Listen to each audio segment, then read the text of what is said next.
आज भारत दुनिया का तीसरे सबसे बड़ा घरेलू एविएशन मार्केट है और हर साल 15 करोड़ से ज्यादा यात्री हवाई सफर करते हैं। लेकिन सवाल ये है, क्या ये उड़ान सच में आजाद है? क्योंकि आज भारतीय आसमान में दो ही बड़ी एयरलाइंसों का राज है, इंडिगो और एयर इंडिया ग्रुप्स। इसे कहते हैं ड्यूओपोली, यानी कि दो कंपनियों का दबदबा। आज हम समझेंगे ये ड्यूओपोली बनी कैसे, इसमें यात्रियों को क्या नुकसान है और क्या भारत के एविएशन सेक्टर का कोई समाधान है। जब किसी इंडस्ट्री में दो कंपनियां मिलकर 80-90% बाजार पर कंट्रोल करें तो उसे ड्यूओपोली मार्केट कहते हैं। भारत में ऐसा ही है। इंडिगो 60% मार्केट शेयर करता है और एयर इंडिया ग्रुप, जिसमें एयर इंडिया एक्सप्रेस, विस्तारा मिलाकर 30% तक कंट्रोल करते हैं।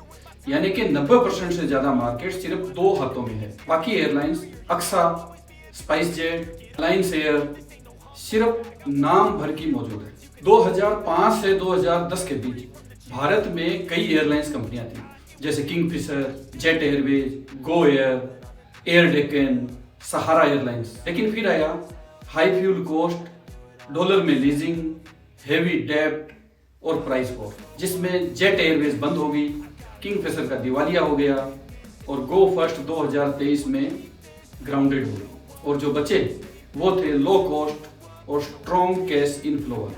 इन खिलाड़ियों में इंडिगो ने सिंपल मॉडल अपनाया, एक ही टाइप का एयरक्राफ्ट रखा, कम खर्च और ज्यादा उड़ानें भरी। और एयर इंडिया को टाटा ग्रुप ने रिवाइव किया, 470 से ज्यादा एयरक्राफ्ट का बिगेस्ट ऑर्डर दिया और यहीं से ड्यूओपोली मजबूत हो गई। तो दोस्तों, ड्यूओपोली के नुकसान क्या हुए, चलो समझते हैं। टिकट प्राइस कंट्रोल हुआ, यानी जब कंपटीशन कम तो प्राइस बढ़ता है, ये इकोनॉमिक्स का रूल है। जिसमें फेस्टिव सीजन आए, इमरजेंसी कभी ट्रेवल हुआ और लास्ट मिनट बुकिंग हो तो किराया 5,000 से सीधा 25,000, यानी बिना किसी तर्क के। यह ड्यूओपोली की वजह से ही बढ़ पाया, क्योंकि कंपटीशन नहीं।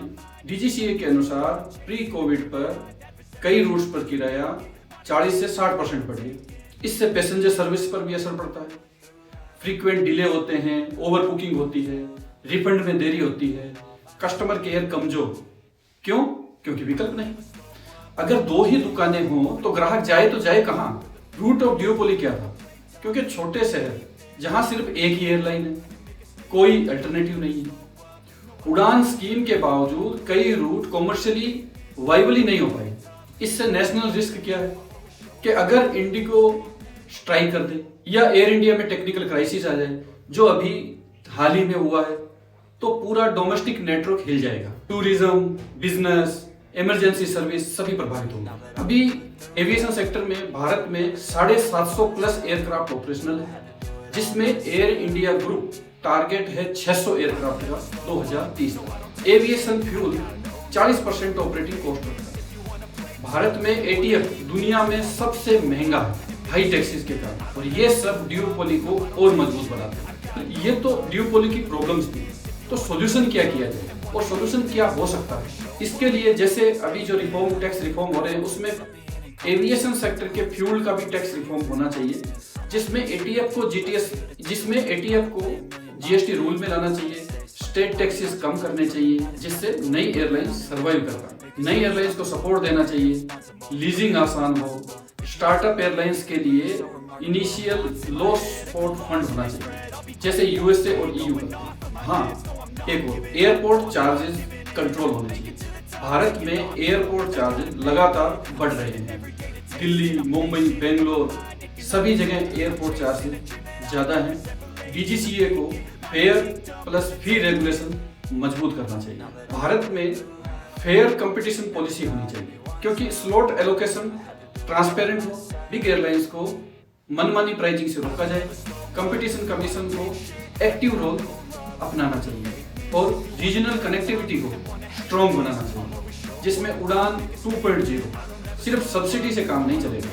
यहाँ लॉन्ग टर्म विजिबिलिटी मॉडल बहुत जरूरी है। तो दोस्तों, यह था एविएशन सेक्टर के बारे में।